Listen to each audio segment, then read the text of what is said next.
Hello പ്രിയപ്പെട്ടവരെ, എല്ലാവർക്കും നമസ്കാരം. നമ്മുടെ രണ്ടാമത്തെ ക്ലാസ് ആണ്. സെക്കൻഡ് ചാപ്റ്ററിലെ രണ്ടാമത്തെ ക്ലാസ് ആരംഭിക്കാൻ പോവുകയാണ്. തിയറി ബേസിസ് ഓഫ് അക്കൗണ്ടിങ് ആയിരുന്നു നമ്മൾ കഴിഞ്ഞ ക്ലാസ്സിൽ തുടങ്ങിയ ചാപ്റ്ററിന്റെ പേര്. അതിൽ 3 സെക്ഷനായിട്ട് തിയറി നമുക്ക് പഠിക്കാനുണ്ടെന്ന് പറഞ്ഞു. ലോകത്തെ എല്ലായിടത്തും അക്കൗണ്ടിങ് എന്ന് പറയുന്ന ഈ സംഗതി ഫോളോ ചെയ്യുന്നുണ്ട്. ആ ഫോളോ ചെയ്യുന്നത് ചില തിയറീസിന്റെ, ചില ഗൈഡ് ലൈൻസിന്റെ, ചില റൂൾസിന്റെ ബേസിസിലാണ്. അത് 3 ടൈപ്പാണുള്ളത്. അതിൽ ഒന്നാമത്തെ ടൈപ്പ് നമ്മൾ പറഞ്ഞു കഴിഞ്ഞു. അതിൽ 5 റൂൾസ്, നിയമങ്ങൾ നമ്മൾ പഠിച്ചു. ഇനി രണ്ടാമത്തെ ടൈപ്പാണ് പഠിക്കാൻ പോകുന്നത്. നമുക്ക് come on, accounting principles or conventions. ഇതാണ് രണ്ടാമത്തെ റൂളിന്റെ പേര്. നമുക്ക് ഇതെന്താ സംഭവം എന്ന് നോക്കാം. കഴിഞ്ഞ ദിവസം പഠിച്ച പോലെ തന്നെ ആ മെയിൻ ഹെഡിങ് ആണ് ഈ പറയുന്നത്. ഇതിന്റെ താഴോട്ട് ഓരോരോ സബ് ഹെഡിങ്ങുകൾ വേറെയും ഉണ്ട്. നമുക്ക് അതിനെക്കുറിച്ചൊക്കെ ഡീറ്റെയിൽ ആയിട്ട് സംസാരിക്കണം. നമുക്ക് നേരെ ക്ലാസ്സിലേക്ക് പോകാം. ശരി, നമ്മുടെ രണ്ടാമത്തെ കാറ്റഗറിയിൽ പെടുന്ന റൂളിന്റെ പേരാണ് അക്കൗണ്ടിങ് പ്രിൻസിപ്പിൾസ് ഓർ കൺവെൻഷൻസ്. അതായത് ഈ പേര് കേട്ടിട്ട് നിങ്ങൾ ഇതിനെക്കുറിച്ച്, ഞാൻ കഴിഞ്ഞ ക്ലാസ്സിലൊക്കെ പറഞ്ഞിരുന്നു, ഈ പേര് കേട്ടിട്ട് നിങ്ങൾ ഇതിനെക്കുറിച്ച് ആശങ്കപ്പെടേണ്ട കാര്യമില്ല. സിമ്പിൾ ആണ്. നിങ്ങൾക്ക് ആ പേരൊന്നും ഓർമ്മിച്ചിരിക്കുന്നതിലല്ല കാര്യം. നമുക്ക് അതിൻ്റെ ഉള്ളിൽ ഓരോ സബ് പോയിന്റ് പറയുന്നുണ്ടല്ലോ, അതിനെക്കുറിച്ച് ജസ്റ്റ് എന്താണ്, വാട്ട് ഇറ്റ് മീൻ എന്നുള്ളത് ഓർമ്മിച്ച് വെക്കുക. അത്രയും കാര്യങ്ങൾ മാത്രം നിങ്ങൾ ചെയ്താൽ മതി. ഓക്കെ. അപ്പോൾ റവന്യൂ റിയലൈസേഷൻ എന്നാണ് ഈ ഒരു രണ്ടാമത്തെ ഹെഡിൽ വരുന്ന അക്കൗണ്ടിങ് പ്രിൻസിപ്പിൾസിന്റെ ഒന്നാമത്തെ പോയിന്റിന്റെ പേര്. എന്താ? Revenue realisation. ഈ ഹെഡിൽ വരുന്ന ഒന്നാമത്തെ പോയിന്റ് ആണിത്. രണ്ടാമത്തെ കാറ്റഗറിയിൽ വരുന്ന ഒന്നാമത്തെ പോയിന്റ്. ഓക്കെ. ഒന്നാമത്തെ കാറ്റഗറി ഓൾറെഡി നമ്മൾ ഡിസ്കസ് ചെയ്ത് കഴിഞ്ഞേ, അതെല്ലാവരും നോക്കിയിട്ടുണ്ടെന്ന് വിചാരിക്കുന്നു. അത് കാണാതെ ഈ ഒരു ക്ലാസ് നിങ്ങൾക്ക് കാണാൻ പറ്റില്ല, മനസ്സിലാക്കാൻ പറ്റില്ല. ഓക്കെ. ഇത് കേൾക്കുമ്പോൾ വലിയ പ്രയാസമുള്ള പോലെയൊക്കെ തോന്നും. ബട്ട് ഓരോന്നിൻ്റെയും സിമ്പിൾ സിമ്പിൾ സിമ്പിൾ മീനിങ് ഞാൻ പറഞ്ഞുതരും. നിങ്ങൾ അതിന്റെ കോൺസെപ്റ്റ് എന്താണെന്ന് മാത്രം മനസ്സിലാക്കി വെക്കുക. ഓക്കെ. റവന്യൂ റിയലൈസേഷൻ എന്ന് പറഞ്ഞു കഴിഞ്ഞാൽ വരുമാനം നേടുക, അല്ലെങ്കിൽ റവന്യൂ റിയലൈസ് ചെയ്യുക എന്ന് പറഞ്ഞാൽ എന്താ? അത് വരുമാനം ആയി എന്ന് നമ്മൾ ഉറപ്പിക്കുക, റിയലൈസ് ചെയ്യുക, അല്ലെ? ഇവിടെ പറയാണ്, ഈ റവന്യൂ റിയലൈസേഷൻ റൂള് നമ്മളോട് പറയാണ്, the revenue is earned and recognised at the point of sale. നമുക്ക് സെയിൽസ് നടന്നു കഴിയുമ്പോഴേ റവന്യൂ വന്നു എന്ന് പറയാൻ പറ്റുള്ളൂ എന്നാണ് ഇതിന്റെ അർത്ഥം. ഉദാഹരണത്തിന്, സെയിൽ ഇപ്പം നടക്കണം. ഞാൻ എൻ്റെ കയ്യിലുള്ള ഒരു സാധനം ഒരു വ്യക്തിക്ക് വിൽക്കുന്നു. ആ വ്യക്തിക്ക് വിൽക്കുമ്പോൾ എൻ്റെ സാധനത്തിന്റെ ഓണർഷിപ്പ് ഞാൻ മറ്റേ വ്യക്തിക്ക് കൈമാറുകയാണ് ചെയ്യുന്നത്. എന്നിട്ട് അദ്ദേഹത്തിൽ നിന്ന് അതിന് തുല്യമായിട്ടുള്ള പൈസ ഇങ്ങോട്ട് മേടിക്കുന്നു. ഇനി ചില കേസിൽ പൈസ ആയിരിക്കണമെന്നില്ല, പൈസക്ക് തുല്യമായിട്ടുള്ള മറ്റെന്തെങ്കിലും വസ്തു ആയിരിക്കും തിരിച്ച് മേടിക്കുക. അതായത് ഞാൻ 1000 രൂപയുടെ ഒരു വസ്തു ഒരു വ്യക്തിക്ക് വിൽക്കുകയാണെന്ന് വിചാരിക്കുക. അപ്പൊ ആ വ്യക്തിയുടെ ഓണർഷിപ്പ്, ആ സാധനത്തിന്റെ ഓണർഷിപ്പ് ഞാൻ എൻ്റെ കയ്യിൽ നിന്ന് ആ വ്യക്തിയിലേക്ക് കൊടുക്കുകയാണ്. ആ സ്പോട്ടിൽ 1000 രൂപ അദ്ദേഹം ഇങ്ങോട്ട് തിരിച്ചു തരുന്നു, അല്ലെങ്കിൽ ചിലപ്പോൾ നാളെ തരാം, അങ്ങനെ സംഭവിക്കാം. ഓക്കെ. ഇനി അങ്ങനെയല്ല, 1000 രൂപയ്ക്ക് തുല്യമായിട്ടുള്ള മറ്റൊരു വസ്തുവാണ് ഇതിന് പകരം തരുന്നത് എന്ന് വിചാരിക്കുക. അപ്പോഴാണ് അവിടെ സെയിൽസ് നടക്കുന്നത്. അല്ലാതെ നമ്മൾ നാളെ സെയിൽ നടക്കും, അല്ലെ, ഞാൻ ഇങ്ങോട്ട് കടയിലേക്ക് വരാം എന്ന് എന്നോട് ഒരാൾ പറഞ്ഞിട്ടുണ്ട്, അപ്പോൾ ആ സെയിൽസ് ഇന്ന് എഴുതി വെക്കുക. നമ്മൾ അങ്ങനെ ചെയ്യൂല. അതെന്ത് ചെയ്യണം?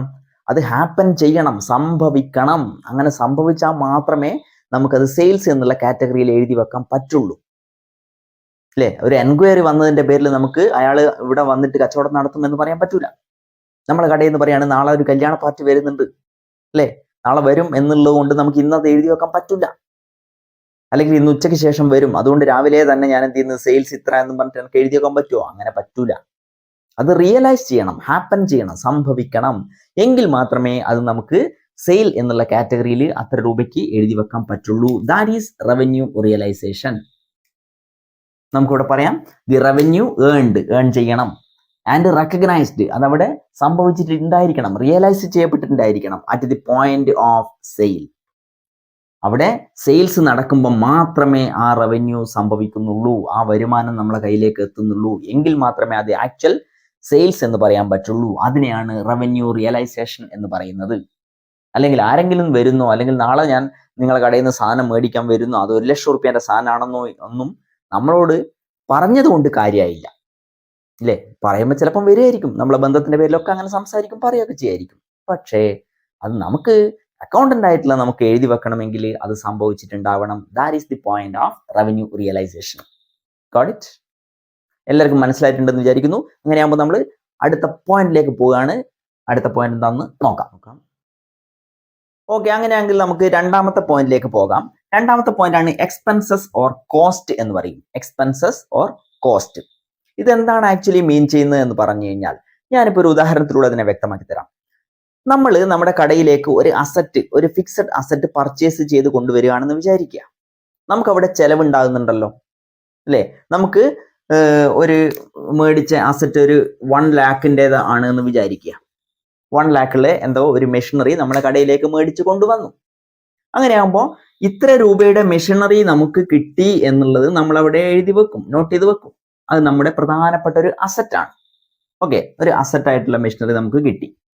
അതേസമയം നമുക്ക് 1 ലക്ഷം രൂപ നമ്മുടെ കയ്യിൽ നിന്ന് പോകുന്നുണ്ട്, അഥവാ ഈ നിമിഷം പോകും അല്ലേ? കാരണം എന്താ, ഈ 1 ലക്ഷത്തിന്റെ മെഷീനറി എനിക്ക് വരുമ്പോൾ ആ 1 ലക്ഷം തുകയായിട്ട് നമ്മൾ അദ്ദേഹത്തിന് കൊടുക്കണം. ക്ലിയർ? അപ്പോൾ ഇവിടെയുള്ള ആ കൊടുക്കുന്ന പൈസ ഉണ്ടല്ലോ, അതിനാണ് നമ്മൾ എക്സ്പെൻസ് എന്ന് പറയുന്നത്. അപ്പോൾ അത് നമ്മൾ എങ്ങനെയാ കാണിക്കുക എന്ന് പറഞ്ഞു കഴിഞ്ഞാൽ, ഓരോ വർഷവും അതിനെക്കുറിച്ചാണ് നമ്മൾ ഇവിടെ എക്സ്പെൻസ് ഓർ കോസ്റ്റ് എന്ന് പറയുന്നത്. അതെന്തിനാ പറഞ്ഞതെന്നുള്ളത് ഞാൻ വ്യക്തമാക്കി തരാം. നിങ്ങൾ നോക്ക്, ഞാനിപ്പോൾ 1 ലക്ഷം രൂപയുടെ അസറ്റ് നമ്മുടെ ബിസിനസ്സിലേക്ക് വാങ്ങിച്ച് കൊണ്ടുവന്നു. നമ്മൾ അസറ്റ് സൈഡിൽ മിഷനറി എന്ന് എഴുതിയിട്ട് 1 ലക്ഷം രൂപയുടെ മിഷനറി എന്ന് അവിടെ എഴുതി കാണിക്കും. പക്ഷേ എല്ലായ്പ്പോഴും ഇത് 1 ലക്ഷം എന്നല്ല എഴുതി കാണിക്കുക.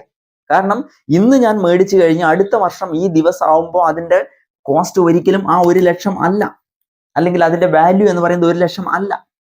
സ്വാഭാവികമായിട്ടും അത് കുറഞ്ഞിട്ടുണ്ടാകും. അപ്പോൾ നമ്മൾ ഏതൊരു ഫിക്സഡ് അസറ്റ് മേടിക്കുമ്പോഴും അതിന് നമ്മളൊരു ലൈഫ് കണക്കാക്കും. ഞാൻ ഈ മെഷീനറി മേടിക്കുമ്പോൾ ഏകദേശം അതിന്റെ ഒരു ലൈഫ് ഒരു 10 വർഷം കിട്ടും എന്ന് ഊഹിച്ചിട്ടുണ്ടാവും. അതെങ്ങനെയാ ഊഹിക്കുന്നത്? നമുക്കറിയാം, ഒരു സാധനം മേടിച്ചു കഴിഞ്ഞാൽ ഏകദേശം അല്ലെ, പ്രോപ്പറായിട്ട് കൃത്യമായിട്ടല്ല, ഏകദേശം 10 വർഷത്തേക്ക് അത് ഉണ്ട് എന്ന് വിചാരിക്കുക. അപ്പോൾ 1 ലക്ഷത്തിന്റെ സാധനം 10,000 വെച്ചിട്ടല്ലേ ഞാൻ എന്ത് ചെയ്യുന്നത്, ശരിക്കും ആക്ച്വലി അവിടെ യൂസ് ചെയ്യുന്നത്? അല്ലെങ്കിൽ ഒരു വർഷം 10,000 രൂപയല്ലേ ഞാൻ അതിന്റെ കുറച്ച് കാണിക്കുന്നത്? അതായത് 10,000 അങ്ങനെ 10 പ്രാവശ്യം 10,000 ആകുമ്പോഴല്ലേ 1 ലക്ഷം ആവുന്നത്. അപ്പോൾ ഒരു വർഷം ഉപയോഗിക്കുമ്പോൾ നമ്മൾ എടുക്കുന്ന എന്തുണ്ട്, ഒരു 10,000 അവിടെ ലോസ് ആകുന്നുണ്ട്. ഓക്കെ, നഷ്ടപ്പെടുന്നുണ്ട്. അങ്ങനെ 1 ലക്ഷത്തിൽ നിന്ന് ഒരു വർഷം ഉപയോഗിക്കുമ്പോൾ നമ്മൾ എന്ത് ചെയ്യുന്നുണ്ട്, 10,000 രൂപ ലെസ് ചെയ്യും. എന്നിട്ട് 90,000 എന്ന് അവിടെ എഴുതി വെക്കും. ഇതായിരിക്കും അടുത്ത വർഷത്തിൽ നമ്മൾ മെഷീനറിയുടെ വിലയായിട്ട് കാണിക്കുന്നത്. അങ്ങനെ ഓരോ വർഷവും 10,000 കുറച്ച് അങ്ങനെ 10ാമത്തെ വർഷം ആകുമ്പോഴേക്കും അതിന്റെ വില ഓൺലി 10,000 ആയിരിക്കും. ഓക്കെ, അപ്പൊ ഇങ്ങനെ ഈ കോസ്റ്റ് നമ്മൾ ഓരോ വർഷവും കുറച്ച് എഴുതും. ഇതാണ് ആക്ച്വലി എക്സ്പെൻസ് ഓർ കോസ്റ്റ് എന്നുള്ളതുകൊണ്ട് ഉദ്ദേശിച്ചത്. അപ്പോൾ നിങ്ങൾ ഫിക്സഡ് അസറ്റ് മേടിക്കുമ്പോൾ ഫിക്സഡ് അസറ്റിന്റെ വാല്യൂ നിങ്ങൾക്ക് കിട്ടുന്നുണ്ട്, മെഷീനറി നിങ്ങൾക്ക് 1 ലക്ഷത്തിൻ്റെത് വരുന്നുണ്ട്. അത് കൂടാതെ നിങ്ങൾ ഓരോ വർഷവും നിങ്ങൾ ആ ചെലവായ പൈസ എഴുതി എന്ത് ചെയ്യുന്നു, കുറച്ച് കാണിക്കും. അതിനെ ഡിപ്രീസിയേഷൻ എന്നൊക്കെയാണ് നമ്മൾ പറയുക. അതായത് ഈ 10,000 നമ്മൾ ഡിപ്രീസിയേഷൻ എന്നൊക്കെയാണ് പറയുക. അത് നമ്മളെ കോസ്റ്റ് ആണ് അല്ലെങ്കിൽ ചെലവാണ്. എന്താ സംഭവം? അസറ്റിന്റെ വില കുറയുന്നതിനെയാണ് ഡിപ്രീസിയേഷൻ എന്ന് പറയുക. നമുക്ക് ഡീറ്റെയിൽ ആയിട്ട് പിന്നീട് ചർച്ച ചെയ്യാം, നമുക്ക് പഠിക്കാനുണ്ട്. അപ്പോൾ ഡിപ്രീസിയേഷൻ എന്ന് പറഞ്ഞാൽ അസറ്റിന്റെ വില കുറയുന്നു. ഈ വില കുറയുന്നത് നമ്മൾ ഓരോ വർഷവും കുറച്ച് നമ്മൾ ബുക്കിൽ നിന്ന് കാണിക്കണം. കാരണം 1 ലക്ഷം തന്നെ എല്ലാ വർഷവും അസറ്റിന്റെ വിലയായിട്ട് നമ്മൾ ബുക്കിൽ എഴുതി കാണിച്ചാൽ അത് തെറ്റാണ്. അങ്ങനെ എഴുതി കാണിച്ചു കഴിഞ്ഞാൽ 1 ലക്ഷം റുപ്യന്റെ അസറ്റ് എൻ്റെ കയ്യിലുണ്ട് എന്നാണ്. ഇന്ന് ഞാൻ മേടിച്ച അടുത്ത വർഷവും ആ 1 ലക്ഷം തന്നെ എഴുതി കാണിച്ചു കഴിഞ്ഞാൽ ഒരിക്കലും 1 ലക്ഷം കിട്ടില്ല. അപ്പൊ അതിന് കാലപ്പഴക്കം കൊണ്ടും അതിന്റെ യൂസേജ് കൊണ്ടും ഒക്കെ പഴക്കം വരുമ്പോൾ അതിന്റെ ഫാഷനിൽ ഉണ്ടാകുന്ന മാറ്റം കൊണ്ട് അതിന് വാല്യൂ കുറയുമ്പോൾ നമ്മൾ എന്ത് ചെയ്യണം, അതും നമ്മളെ അക്കൗണ്ടിൽ കുറച്ച് അതിന്റെ യഥാർത്ഥ വിലക്ക് ആനുപാതികമായിട്ടുള്ളത് കാണിച്ചുകൊണ്ടേയിരിക്കണം. അങ്ങനെ കാണിക്കുന്നത് നമുക്ക് നഷ്ടമാണ്. അത് നമുക്ക് ഡിപ്രീസിയേഷൻ എന്ന് പറയും. അതാണ് ഈ എക്സ്പെൻസ് കോസ്റ്റ് എന്നുള്ളത് കൊണ്ട് നമ്മൾ മീൻ ചെയ്തത്. കുറച്ചൊരു കോംപ്ലിക്കേഷൻസ് ഒക്കെ ഉണ്ട് കുറച്ചായിട്ട്, അത് വലിയ കാര്യമാക്കേണ്ട. നിങ്ങൾ ഞാൻ പറഞ്ഞ ഒന്നുകൂടി മനസ്സിരുത്തി കേട്ട് കഴിഞ്ഞാൽ അത് ഓക്കെ ആയിട്ടുണ്ടാവും. അപ്പോൾ ഇതാണ് രണ്ടാമത്തെ പോയിന്റ്. ഇതെല്ലാവർക്കും പിടികിട്ടിയെന്ന് വിചാരിക്കുന്നു. ഓക്കെ, എങ്കിൽ നമുക്ക് 3ാമത്തെ പോയിന്റിലേക്ക് പോകാം. ഓക്കെ, ശരി, നമുക്ക് 3ാമത്തെ പോയിന്റിലേക്ക് പോകാം. 3ാമത്തെ പോയിന്റ് എന്താണെന്ന് നോക്ക് നിങ്ങൾ. മാച്ചിങ് പ്രിൻസിപ്പിൾസ് എന്ന് പറയും. മാച്ചിങ് പ്രിൻസിപ്പിൾസ് എന്താ? മാച്ച് ചെയ്യുക. നിങ്ങൾ മാച്ച് ദി ഫോളോയിങ്, ഞാൻ കഴിഞ്ഞ ചാപ്റ്ററിൽ അവസാനം അല്ലേ, ഒരു സൈഡിൽ ഒരു സാധനം എഴുതി മറ്റേ സൈഡിൽ ഒരു സാധനം എഴുതി തമ്മിൽ മാച്ച് ചെയ്യുക അല്ലെ? എ കോളത്തിലുള്ളതിന് കറസ്പോണ്ടിങ് ആയിട്ടുള്ള സാധനങ്ങൾ എന്തെങ്കിലും ബി കോളത്തിലുണ്ടാവും, അത് തമ്മിൽ മാച്ച് ചെയ്ത് എഴുതാം അല്ലെ? മാച്ച് ചെയ്യാം. നമ്മൾ കല്യാണമൊക്കെ കഴിക്കുമ്പോൾ അറിയില്ലടാ നല്ല മാച്ചാണ് അങ്ങനെയൊക്കെ പറയൂലേ, അത് തന്നെ. അപ്പൊ ഇവിടെ മാച്ച് ചെയ്യണം എന്ത്? രണ്ട് സംഗതികൾ തമ്മിൽ, എക്സ്പെൻസുകളും അതുപോലെ റവന്യൂവും. എന്തൊക്കെയാ മാച്ച് ചെയ്യേണ്ടത്? എക്സ്പെൻസും റവന്യൂവും തമ്മിലൊരു മാച്ച് ഉണ്ടാവണം. മത്സരമല്ലേ ഉദ്ദേശിക്കുന്നത്, ഒരു സിമിലാരിറ്റി ഉണ്ടാവണം. അതായത് ഞാനിപ്പോ നേരത്തെ നിങ്ങളോട് ഒരു ഉദാഹരണം ഞാൻ പറഞ്ഞല്ലോ, ഒരു അസറ്റ് നിങ്ങൾ പർച്ചേസ് ചെയ്യുന്നു, പൈസ കൊടുത്ത് മേടിക്കുന്നു. അപ്പോ നിങ്ങളെ കയ്യിലേക്ക് ഒരു അസറ്റ് വരുന്നു, അത് 1,00,000-ൻ്റെതാണ്. നിങ്ങളെ കയ്യിൽ നിന്ന് പൈസ പോകുന്നു, അത് 1,00,000-ആണ്. അതൊരു മാച്ച് ഉണ്ട്. ഒരു എന്തുണ്ട്? ഒരു പിന്നെ ഒരു നിശ്ചിത പൈസയുടെ സാധനം ഇങ്ങോട്ട് വരുന്നു, അതേ പൈസ നിങ്ങളെ കയ്യിൽ നിന്ന് പോകുന്നു അല്ലേ? അപ്പോൾ ഇതുപോലെ മാച്ച് ഉണ്ടാവണം എന്നാണ് പറയുന്നത്. കുറച്ചുകൂടി ഇലാബറേറ്റ് ചെയ്ത് വലുതാക്കിയിട്ട് ഇതിനെ പറയേണ്ടതുണ്ട്. ഞാനിത് ജസ്റ്റ് സിമ്പിൾ ആയിട്ട് നിങ്ങൾക്ക് മനസ്സിലാക്കാൻ വേണ്ടിയാണ് അവിടെ പറഞ്ഞത്. ഞാനിവിടെ പറയാണ്, നമ്മളിപ്പോൾ ഒരു അക്കൗണ്ടിങ് ഇയറിൽ അല്ലേ, നമ്മൾ ഫിനാൻഷ്യൽ പീരീഡ് എന്ന് പറഞ്ഞിട്ടുണ്ടല്ലോ, ഫിനാൻഷ്യൽ പീരീഡ് അത് പറഞ്ഞിട്ടില്ലെങ്കിൽ നമ്മൾ അടുത്ത പോയിന്റ് എങ്ങാനായിട്ട് നമുക്ക് പറയാനുണ്ട്. എനിക്ക് തോന്നുന്നു ഞാൻ കഴിഞ്ഞ ആ മെയിൻ പോയിന്റിന്റെ ഉള്ളിൽ പറഞ്ഞിട്ടുണ്ടെന്നാണ് കഴിഞ്ഞ ക്ലാസ്സിൽ. ഫിനാൻഷ്യൽ പീരീഡ്, സാമ്പത്തിക വർഷം, ഏപ്രിൽ ടു മാർച്ച് 31 എന്നുള്ളത് അല്ലെ? അപ്പോൾ ഒരു സാമ്പത്തിക വർഷത്തിലെ കണക്കുകൾ എടുക്കുമ്പോൾ ആ സാമ്പത്തിക വർഷത്തിൽ നമ്മൾ ചെലവാക്കിയ പൈസ, ആ സാമ്പത്തിക വർഷത്തിൽ നമുക്ക് കിട്ടിയ പൈസ, അത് മാത്രമേ അതിൽ ഉൾപ്പെടുത്താൻ പാടുള്ളൂ. അല്ലാതെ കഴിഞ്ഞ വർഷത്തെ കണക്കെല്ലാം ഇതിലേക്ക് മാച്ച് ചെയ്ത് കൊണ്ടുവന്നു കഴിഞ്ഞാൽ, അല്ലെങ്കിൽ എടുത്തു കൊണ്ടുവന്നു കഴിഞ്ഞാൽ നമുക്ക് ഈ കണക്കുകൾ കംപ്ലീറ്റ് തെറ്റായിരിക്കും. ഒരു വർഷത്തിൽ നിങ്ങൾ ഏപ്രിൽ 1 മുതൽ എന്തൊക്കെ ഡീലിങ്സ് ബിസിനസ് സ്ഥാപനത്തിൽ നടത്തിയോ അത് എവിടം വരെ? മാർച്ച് 31 വരെ. അത്രയും സമയത്തിനുള്ളിൽ നിങ്ങൾക്ക് കിട്ടിയതും നിങ്ങൾ അങ്ങോട്ട് കൊടുത്തതും ഒക്കെ, അത് അല്ലെങ്കിൽ നിങ്ങൾ ചെലവാക്കിയതും നിങ്ങൾക്ക് വരുമാനമായിട്ട് കിട്ടിയതും ഒക്കെ എടുത്തിട്ടാണ് നിങ്ങൾ പരിഗണിക്കേണ്ടത്. ഇതൊരു മാച്ച് ചെയ്ത് വെക്കണം. അല്ലാതെ കുറേ കണക്കുകൾ കഴിഞ്ഞ കൊല്ലത്താണ് ഇതെല്ലാം അല്ലേ, അപ്പൊ അതിന്റെ ബാക്കിയുള്ള കണക്കുകൾ അതിലേ ഉള്ളത്, ബാക്കിയുള്ള കണക്ക് ഇതിലാണ്, ഇങ്ങനെ പറ്റൂല. മാച്ച് ചെയ്യണം. റവന്യൂവും എക്സ്പെൻസും തമ്മിൽ മാച്ച് ഉണ്ടാവണം. കഴിഞ്ഞ വർഷത്തെ കണക്ക് കഴിഞ്ഞ വർഷത്തിലേ കാണിക്കാൻ പാടുള്ളൂ, അത് ഇതിൽ കാണിക്കാൻ പറ്റില്ല. ഓക്കെ, ഈ വർഷത്തെ കണക്കിൽ അടുത്ത വർഷത്തെ കണക്കോ അല്ലെങ്കിൽ വരാൻ പോകുന്ന വർഷത്തെ കണക്കോ ഒന്നും ഇതിൽ പെടുത്താൻ പറ്റില്ല. അങ്ങനെ ഓരോ വർഷവും കൃത്യം എന്ത് ചെയ്യണം? റവന്യൂവും എക്സ്പെൻസും തമ്മിൽ നല്ല മാച്ച് ഉണ്ടാവണം. അതാത് വർഷത്തെ കണക്കേ നമ്മൾ എടുത്തിട്ട് ലാഭനഷ്ടം കാണാൻ ഉപയോഗിക്കാൻ പാടുള്ളൂ അല്ലേ? ഇത് ഇമ്പോർട്ടൻ്റ് ആണ്. എന്തിന്? ലാഭനഷ്ടം കണ്ടുപിടിക്കണമെങ്കിൽ ഈ ഒരു റൂള് നമ്മൾ വളരെ സീരിയസ് ആയിട്ട് പരിഗണിക്കണം. ഇത് ഫോളോ ചെയ്തേ മതിയാവുള്ളൂ. ഇത് ഫോളോ ചെയ്തിട്ടില്ലെങ്കിൽ അക്കൗണ്ടിങ് കംപ്ലീറ്റ് ആയിട്ടായിരിക്കും. അപ്പോൾ ഒരു വലിയ റൂളാണ് ഇത്, മാച്ചിങ് പ്രിൻസിപ്പിൾ അല്ലേ? Revenue must be realised with its expenses എന്നാണ് പറഞ്ഞതിൻ്റെ അർത്ഥം. നിങ്ങൾ ഇവിടെ ശ്രദ്ധിക്കുക, 4ാമത്തെ പോയിന്റ് എന്ന് പറയുന്നത് നിങ്ങൾ മുന്നേ പഠിച്ചിട്ടുള്ള സംഗതി തന്നെയാണ്. ഞാൻ തന്നെ ക്ലാസ്സിൽ നമുക്ക് പറഞ്ഞു തന്ന പോയിന്റ് തന്നെയാണ്. ആക്ച്വലി ഫുൾ ഡിസ്ക്ലോഷർ എന്നാണ് ആ പോയിന്റിന്റെ പേര്. Full disclosure. എന്താ ഫുൾ ഡിസ്ക്ലോഷർ എന്ന് പറഞ്ഞു കഴിഞ്ഞാൽ? കംപ്ലീറ്റ് വെളിപ്പെടുത്തുക. അതായത് നമ്മൾ പറഞ്ഞിരുന്നു അക്കൗണ്ടിങ് ഇൻഫർമേഷൻ എന്ന് പറയുന്ന സംഗതി, അല്ലെങ്കിൽ അക്കൗണ്ടിങ് എന്ന് പറയുന്ന സംഗതി, അല്ലെങ്കിൽ അത് ചെയ്യുന്നത് വഴി നമ്മൾ ഒരു സ്ഥാപനത്തിനെ കുറിച്ചുള്ള സാമ്പത്തികമായിട്ടുള്ള കംപ്ലീറ്റ് കാര്യങ്ങളും നമ്മൾ ഡിസ്ക്ലോസ് ചെയ്യാണ് അല്ലേ? ഇത് വേണമെന്ന് ആഗ്രഹിക്കുന്ന ഒരുപാട് ടീം ഉണ്ടാവും. നമ്മൾ പറഞ്ഞാണ് users of accounting information first പഠിച്ചാണ് അല്ലേ? Owner, management, bank, creditors, government, ഇങ്ങനെ കുറേ ആൾക്കാർ പഠിച്ചിട്ടുണ്ട്. ഇവർക്കൊക്കെ ഈ ഡീറ്റെയിൽസ് ആവശ്യമാണ്. അപ്പോൾ ഇവർക്കൊക്കെ നമുക്ക് എന്ത് ചെയ്യാൻ പറ്റണം? ഇത് കൃത്യമായിട്ട് കൊടുക്കാൻ പറ്റണം. ഒരു ഡിസ്ക്ലോസും ഒരു സംഗതിയും നമുക്ക് ഹൈഡ് ചെയ്ത് വെക്കാൻ പറ്റില്ല, ചെയ്യാൻ പാടില്ല. സാമ്പത്തികമായിട്ടുള്ള ഒരു കാര്യങ്ങളും തിരിമറി നടത്താനോ മാൽപ്രാക്ടീസ് നടത്താനോ ഒളിപ്പിച്ച് വെക്കാനോ കള്ളക്കണക്ക് എഴുതാനോ ഒന്നും പാടില്ല. ഫുൾ ഡിസ്ക്ലോഷർ ആയിരിക്കണം. ഓക്കെ, കംപ്ലീറ്റ് വെളിപ്പെടുത്തണം എന്നാണ് അതിന്റെ അർത്ഥം. ഏതെങ്കിലും തരത്തിൽ എന്തെങ്കിലും കള്ളക്കളി ഒളിപ്പിച്ച് വെക്കുന്ന കാര്യങ്ങൾ ചെയ്തു കഴിഞ്ഞാൽ അത് നമ്മളെ ബിസിനസ്സിനെ ബാധിക്കും. അത് എന്ത് ചെയ്യുന്ന അക്കൗണ്ട്സ് തെറ്റായിരിക്കും അല്ലേ? It will adversely affect your business. അതൊരു വലിയ പോരായ്മയായിട്ട് ഭാവിയിൽ മാറും. അപ്പോൾ all material facts about the business should be disclosed by the accountant. That means full disclosure. അതാണ് ഈ പറഞ്ഞത്. ഇതങ്ങനെ തന്നെ എഴുതിയെടുക്കാം. അപ്പോൾ ഇത് നിങ്ങൾ എന്ത് ചെയ്യണം? കൃത്യമായിട്ട് മൈൻഡിൽ വെക്കണം, പഠിച്ചിട്ടുണ്ടാവണം. ഇനി അടുത്ത പോയിന്റിലേക്ക് നമുക്ക് പോകാം. 5ാമത്തെ പോയിന്റിലേക്ക് എന്താണെന്ന് നോക്കാം. ഇത് നമ്മുടെ 5ാമത്തെ മെയിൻ ആയിട്ടുള്ള ഒരു റൂളാണ്. ഇത് മെയിൻ എന്ന് പറഞ്ഞ് എല്ലാം മെയിൻ ആണ്, ഇമ്പോർട്ടൻ്റ് ആണ്. പക്ഷെ കണക്ക് ചെയ്യുമ്പോൾ വളരെ അടുത്ത് നിൽക്കുന്ന ഒരു പോയിന്റ് ആണ് എന്ത്? Dual aspect. ഡുവൽ എന്ന് പറഞ്ഞാൽ എന്താ? ദോ, ടു, രണ്ട് എന്നാണ് അർത്ഥം. രണ്ട് ആസ്പെക്ട്സ്. ആസ്പെക്ട്സ് എന്ന് പറഞ്ഞാൽ എന്താ? രണ്ട് സംഗതികളുണ്ട്. എന്ത് സംഗതി? അതായത് നിങ്ങൾ ഒരു ബിസിനസ് ട്രാൻസാക്ഷൻ എടുത്തു കഴിഞ്ഞാൽ നിങ്ങൾക്ക് അതിൽ രണ്ട് സംഗതികൾ കാണാൻ പറ്റും. ഏറ്റവും ചുരുങ്ങിയത് രണ്ട് സംഗതികൾ കാണാൻ പറ്റും. ഞാനിവിടെ പറയാം. Anil started A business with cash rupees 1 lakh.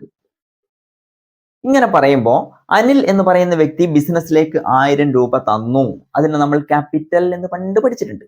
അതായത് ക്യാപിറ്റൽ ബിസിനസ്സിലേക്ക് ഇറക്കി. അനിൽ ക്യാപിറ്റൽ എന്ന് പറയും. അനിൽ ക്യാപിറ്റൽ 1 ലക്ഷം, 1 lakh അല്ലെ, ബിസിനസ്സിലേക്ക് വന്നു. അതായത് ഈ ക്യാപിറ്റൽ എന്ന് പറയുന്ന സംഗതി എന്താ? അവിടെ ക്യാഷ് തന്നെയാണല്ലോ, സംഭവം പൈസയാണ് അല്ലെ.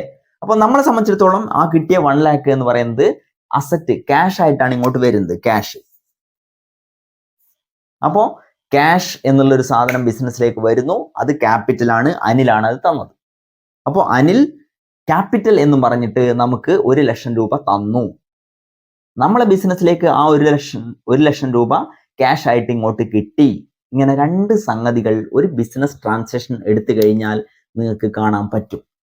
ഈ രണ്ട് സംഗതികൾ ഏതൊരു ബിസിനസ് ട്രാൻസാക്ഷൻ എടുത്തു കഴിഞ്ഞാൽ നിങ്ങൾക്ക് കണ്ടുപിടിക്കേണ്ടതായിട്ടുണ്ട്. നമ്മളത് ചെയ്യണം. അതാണ് ഈ ഡുവൽ ആസ്പെക്ട് എന്ന് പറയുന്നത്. ഓക്കെ, അപ്പോൾ അതിൽ ഈ പറയുമ്പോൾ നിങ്ങൾ ഓർമ്മിക്കണം, ഒന്ന് നമുക്ക് ബിസിനസ്സിലേക്ക് കിട്ടുന്നതായിരിക്കും, ഒന്ന് ബിസിനസ്സിൽ നിന്ന് പോകുന്നതായിരിക്കും. ഇത് ബിസിനസ്സിലേക്ക് കിട്ടിയതാ ക്യാഷ് അല്ലേ. അപ്പോൾ ഇത് പോകുന്നതായിരിക്കും എന്ന് പറയുമ്പോൾ എപ്പോഴും പോകുന്നത് അങ്ങനെ കിട്ടണം എന്നില്ല. അതിന് കുറച്ചുകൂടി ഡീറ്റെയിൽ ആയിട്ട് നമുക്ക് പറയേണ്ടതുണ്ട്. ഡീറ്റെയിൽ ആയിട്ട് പറയാം. നിങ്ങൾ ഇപ്പൊ ഇവിടെ എന്താ ആലോചിക്കേണ്ടത്? രണ്ട് വശങ്ങളുണ്ട് ഒരു ട്രാൻസാക്ഷന്. ആ രണ്ട് വശങ്ങളെയാണ് നമ്മൾ ഡുവൽ ആസ്പെക്ട് എന്ന് പറയുന്നത്. ഓക്കെ, ഒരു ബിസിനസ് സ്റ്റാർട്ട് ചെയ്യുമ്പോൾ ഒരു ബിസിനസ്സിലേക്ക് ഒരാൾ പൈസ തരുന്നു, അത് ഒരു ആസ്പെക്ട് ആണ്. ആ പൈസ തരുന്നു എന്നുള്ളത് ഒരു ആസ്പെക്ട് ആണ്. അവിടെ നമുക്ക് പൈസ കിട്ടുന്നു എന്നുള്ളത് മറ്റൊരു ആസ്പെക്ട് ആണ്. അതായത് ഒരു ഗിവർ ഉണ്ട്, ഒരു റിസീവർ ഉണ്ട് അല്ലെ. കൊടുക്കുകയും ചെയ്യുന്നുണ്ട്, വാങ്ങുകയും ചെയ്യുന്നുണ്ട്. അതാണ് ഒരു ആസ്പെക്ട് എന്ന് പറയുന്നത്. അപ്പോൾ ഗിവ് ആൻഡ് റിസീവ് എന്നുള്ള ഓർമ്മിച്ചാൽ കേട്ടോ. ഗിവ് ആൻഡ് റിസീവ്, ഇങ്ങനെ രണ്ട് സംഗതികൾ, എന്തെങ്കിലും ഒന്ന് അങ്ങോട്ട് പോകുന്നുണ്ടാവും, എന്തെങ്കിലും ഒന്ന് ഇങ്ങോട്ട് കിട്ടുന്നുണ്ടാവും. ഈ രണ്ട് സംഗതിയാണ് നമ്മൾ ഡുവൽ ആസ്പെക്ട് എന്ന് പറയുന്നത്. ഇത് കഴിഞ്ഞിട്ടില്ല, ഡീറ്റെയിൽ ആയിട്ട് നമുക്ക് ഡിസ്കസ് ചെയ്യേണ്ടതുണ്ട്, വളരെ ഇമ്പോർട്ടൻ്റ് ആയിട്ട്. ഇപ്പം ഈ കോൺസെപ്റ്റ് ജസ്റ്റ് ഞാൻ പറഞ്ഞു എന്നേ ഉള്ളൂ. ആ പ്രിൻസിപ്പിൾസ്, ആ റൂള് ഇവിടെ നിങ്ങളൊന്ന് കേട്ടിരുന്നാൽ മതി. ഇത് നിങ്ങൾ ഓർമ്മിച്ച് വെക്കുക. ഓക്കെ, ഇവിടെ നിങ്ങൾ എന്താ എഴുതുക? Every business transaction have two aspect അല്ലെങ്കിൽ ടു സൈഡ്, രണ്ട് വശങ്ങളുണ്ട്. One is receiving aspect and another one is giving aspect. These two aspects are called commonly dual aspects എന്നൊക്കെയാണ് പറയാം. നിങ്ങൾ ഇത് എഴുതിയാൽ മതി. ഞാനിപ്പം പറഞ്ഞ പോലെ കംപ്ലീറ്റ് അങ്ങനെ എഴുതണമെന്നൊന്നുമില്ല. Dual aspects. ഓക്കെ, അപ്പൊ ഇത്രയും സംഗതിയാണ് നമ്മുടെ രണ്ടാമത്തെ കാറ്റഗറിയിൽ പെടുന്ന റൂൾസ്, പ്രിൻസിപ്പിൾസ് അല്ലെങ്കിൽ ഗൈഡ് ലൈൻസിൽ വരുന്നത്. വളരെ ഇമ്പോർട്ടൻ്റ് ആണ്. കണക്ക് ചെയ്യുന്ന ഒരു അക്കൗണ്ടിന്റെ ഉള്ളിൽ എപ്പോഴും മനസ്സിൽ വേണ്ടതാണ്. ഇത് ഒന്നുമില്ലാതെ കണക്ക് ചെയ്ത് കഴിഞ്ഞാൽ തെറ്റും, അല്ലെങ്കിൽ ഈ ഒരു സംഗതി മൈൻഡിൽ വെക്കാതെ എന്തെങ്കിലും കാര്യം ചെയ്തു കഴിഞ്ഞാൽ കണക്ക് തെറ്റും, ആൻസർ തെറ്റും. ബിസിനസ്സിനെ സംബന്ധിച്ചിടത്തോളം അത് വളരെ മോശപ്പെട്ട സംഗതി ആയിരിക്കും. ഓക്കെ, അപ്പൊ ഇത്രയും നമ്മൾ പറയുന്നുള്ളൂ. അടുത്ത മൂന്നാമത്തെ കാറ്റഗറി ആയിട്ട് നമുക്ക് അടുത്ത ക്ലാസ് കാണാം. അതുവരേക്കും എല്ലാവർക്കും നമസ്കാരം. ബൈ.